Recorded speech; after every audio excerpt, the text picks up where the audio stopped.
В Кыргызском национальном университете прошел международный форум, посвященный 110-летию со дня рождения известного поэта-классика кыргызского народа Алыкулы Осмонова. В мероприятии под названием «Когда я смотрю на себя через столетие» приняли участие общественные и государственные деятели, ученые, педагоги и студенты.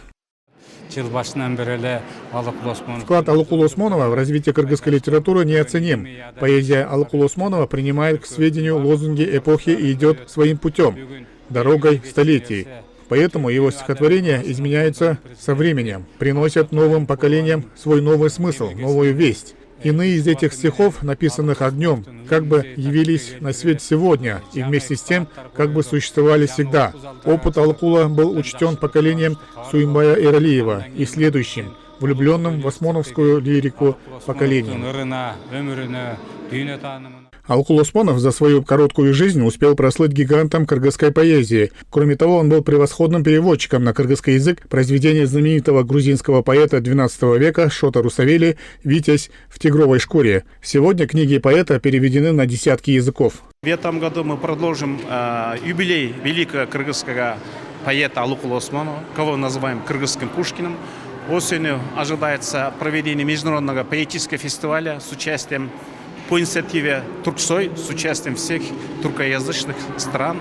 Ожидаем гостей. Это будет трехдневный поэтический фестиваль. То есть Алыкул всегда был с нами и всегда будет с нами. Президент Фонда тюркской культуры и наследия Ахтоты Раимкулова отметила, что Алыкулы Осмонов является гордостью не только кыргызского народа, но и всего тюркского мира. Кроме того, на средства фонда Дом поэта в Бишкеке был отремонтирован и превращен в музей. Здесь размещены инструменты, которые Алыкулы Осмонов использовал в повседневной жизни. Основная цель – это сохранить аутентичность, например, стол, на котором он работал, печатная машинка, на которой он печатал, радио, кровать.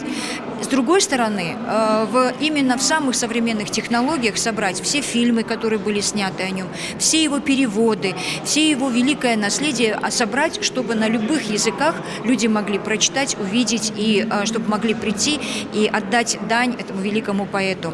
Ранее в учебных заведениях также прошли мероприятия, посвященные 110-летию Алыкулы Осмонова. Планируется дальнейшая работа по переводу книг поэта на другие языки.